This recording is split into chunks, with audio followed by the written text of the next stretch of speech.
부산 남교회 TV 날마다 행복한 묵상 성경의 인물 5번째 아브라함에 대해서 2번째 시간입니다. 오늘 읽은 말씀은 창세기 16장 1절과 2절, 17장 10절과 11절, 22장 1절과 2절입니다. 아브라함의 아내 사레는 출산하지 못하였고 그에게 한 여종이 있으니 애굽 사람이여 이름은 하갈이라. 사레가 아브라함에게 이르되 여호와께서 내 출산을 허락하지 아니하셨으니 원하건대 내 여종에게 들어가라. 내가 혹 그로 말미암아 자녀를 얻을까 하노라 하며 아브라함이 사레의 말을 들으니라. 17장입니다. 너희 중 남자는 다 할례를 받으라. 이것이 나와 너희와 너희 후손 사이에 지킬 내 언약이니라.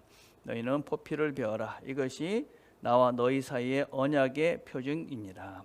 21장입니다.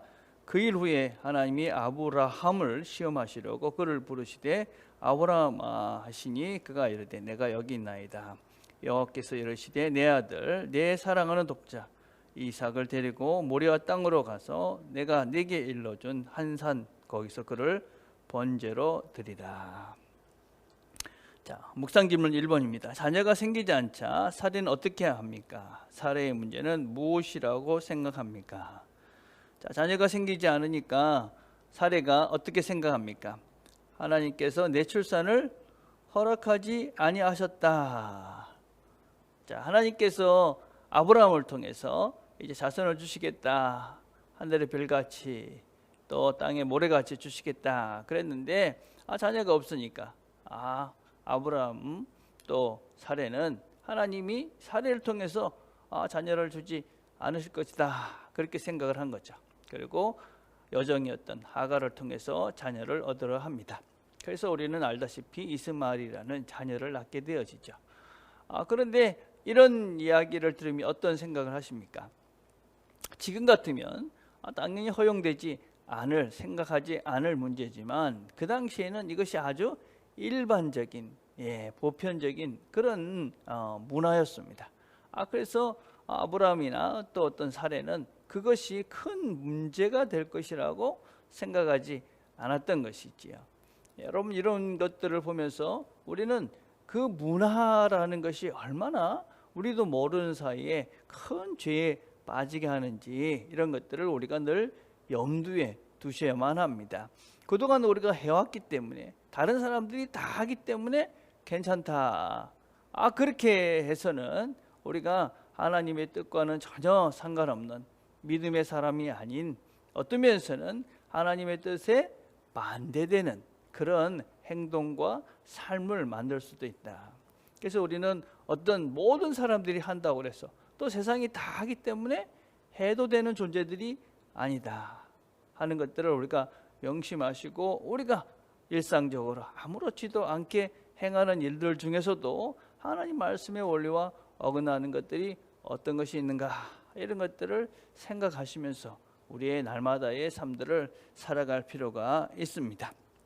자, 2번째, 할례는 무슨 의미를 담고 있는 것입니까? 이것이 왜 중요합니까? 여러분 17장에서는 이제 하나님께서 아브라함에게 이름을 바꾸라고 이야기를 하십니다. 그동안 아브람에서 아브라함으로 이렇게 이름을 바꾸게 됩니다. 이 아브라함이라는 말의 뜻은 무엇이냐면 높은 자 그런 뜻을 가지고 있습니다. 근데 아브라함이라는 말은 모든 사람 이런 뜻을 가지고 있습니다. 그러니까 아브라함은 높은 아버지 이렇게 그런 의미가 갖고 있다면 이 아브라함은 열방의 아버지 그런 뜻을 가지고 있습니다. 그러니까 이제 높은 존재에서 여러 사람의 아버지가 되는 것입니다. 이름이라는 것은 단지 그냥 소리가 아니고 그 이름은 그 사람의 정체성을 이야기합니다. 그래서 하나님께서 이름을 바꾸게 하실 때는 특별한 의미를 두는데 이제 아브람 그래서 스스로 자기가 높아졌던 그런 존재에서 이제는 모든 사람의 아버지로 자기의 정체성을 바꿔가야 된다. 그런 의미를 가지고 있습니다. 자, 그렇게 자기 혼자만이 존재하는 그런 높은 아버지가 아니라 모든 사람의 아버지가 되기 위해서 행했던 행위가 있는데 그게 뭐냐면 할례라는 것입니다. 할례. 할례는 무엇입니까? 우리가 가장 중요한 생산의 어떤 그 도구가 되는 생식기를 자르는 것입니다. 그 자르는 그 행위는 무엇입니까? 이제 나의 이후의 삶, 나의 어떤 면에서는 이후의 나의 후손들은 내 힘으로 되는 것이 아니고 하나님이 주셔야 된다. 그래서 내가 가지고 있는 능력을 스스로 이제는 차단한다. 내가 가지고 있는 그런 능력을 이제는 단절한다. 그런 의미가 사실은 할례라는 것입니다. 그래서 이제는 그 할례를 통해서 이제까지 내 방법대로 후손을 생산하려 했다면 이제는 더 이상 내 방법이 아닌 하나님의 방법으로 하나님이 주시는 그것을 내가 얻겠습니다 라는 그런 고백을 담는 것이 바로 할례다라고 할 수 있습니다. 그래서 하나님께서는 그 할례를 행한 이후에 하나님께서는 이삭이라는 새로운 생명을 사례를 통해서 허락을 하십니다. 그래서 우리는 우리의 삶의 단절, 이전까지 단절, 그리고 새로운 삶의 정체성을 갖게 될 때 하나님의 약속들이 우리 삶 속에서 구체적으로 실현되는 것들을 우리가 경험해 갈 수 있게 됩니다. 자, 세 번째, 하나님은 왜 이삭을 제물로 바치라고 했을까요? 하는 것입니다. 여러분, 이제 하나님이 이제 이삭을 주어서 이삭을 통해서 자손을 많이 번성케 하는 것이 하나님의 약속을 이뤄가는 과정이다. 이렇게 우리가 생각할 수 있습니다. 아마 아브라함도 그렇게 생각했을 것이고 이삭도 사례도 그렇게 생각을 했을 것입니다. 근데 하나님께서 뚱땅지 같이 갑자기 이렇게 이삭을 제물로 바쳐라 그렇게 하십니다. 왜 그렇게 하셨을까요? 여러 가지 우리가 해석을 할 수 있습니다. 우리는 이 사건을 통해서 꼭 두 가지는 확인을 하셔야 됩니다. 첫째, 무엇이냐면 무엇보다도 하나님께서 그 약속을 이뤄 가시는 그 주체가 누구냐 하는 것을 확인해 가시는 겁니다. 여러분, 이삭이 주체가 아닌 것이죠. 아브라함도 주체가 아닌 것입니다. 하나님의 그 약속, 하늘의 별같이 땅의 바다같이 그 너의 자손을 이렇게 넘치게 할 것이다 하셨던 그 약속을 이루어 가시는 분은 하나님이십니다. 이삭이 없이도 어쩌면 그죠? 이삭을 죽여도 하나님은 그 약속을 이루어 가실 수 있는 분이다. 그래서 하나님이 이 모든 일에, 이 모든 약속에 주체적으로 최종 어떤 면에서는 모든 일을 주관해 가시는 분이 바로 하나님이시다 하는 것을 보여주시는 것이고, 또 아브라함에게는 그런 믿음을 요청한 것이죠. 네 이삭이 아니라, 네가 사랑하는 그 독생자 이삭이 아니라 이 약속은 내가 이삭이 없어도 해갈 수 있는 존재다 하는 것을 네가 꼭 기억해라 하는 것을 확인시켜주는 사건이 바로 이삭을 제물로 바치는 겁니다. 우리는 또 하나 이 사건을 통해서 배울 수 있는 것은 무엇입니까? 아브라함의 신앙의 성장해 가는 모습들입니다. 여러분, 우리가 시작할 때 어땠습니까?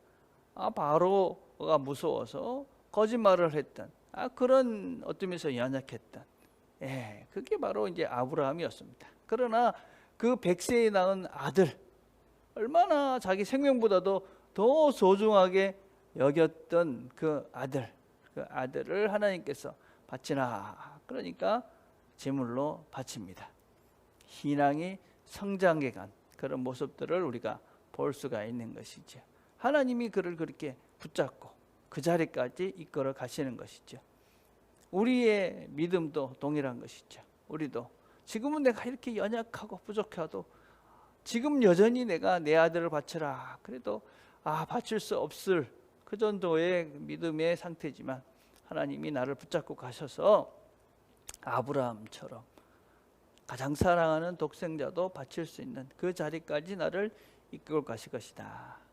그런 믿음으로 오늘도 우리가 말씀 앞에 서서 이 하루를 살아가는 것입니다. 오늘도 날마다 나를 붙잡고 가시는 하나님을 꼭 기억하시고 날마다 새로워져가는 저와 여러분이 되기를 간절히 바라겠습니다. 오늘 우리가 함께 기도할 것은 한국 교회를 위해서 기도하는 것입니다. 교회가 세상의 소금과 빛이 되도록 기도합시다. 여러 가지 힘든 상황 속에서 바른 판단과 또 바른 삶으로 세상의 근심거리가 아니라 세상의 희망이 되는 교회가 될 수 있도록 우리가 한국교회를 해서 간절히 기도했으면 좋겠습니다. 기도하겠습니다. 하나님 아버지 감사합니다. 오늘도 우리가 말씀을 같이 나눴습니다. 오늘 들은 말씀을 우리가 잘 기억하고 오늘도 우리가 믿음으로 우리의 삶을 고백해 가며 무엇보다도 하나님을 믿기 때문에 용기 있게 우리 자신들을 하나님 원하시는 자리로 내어 드릴 수 있는 이 하루가 되도록 하나님 함께하여 주옵소서. 예수님의 이름으로 기도드립니다. 아멘.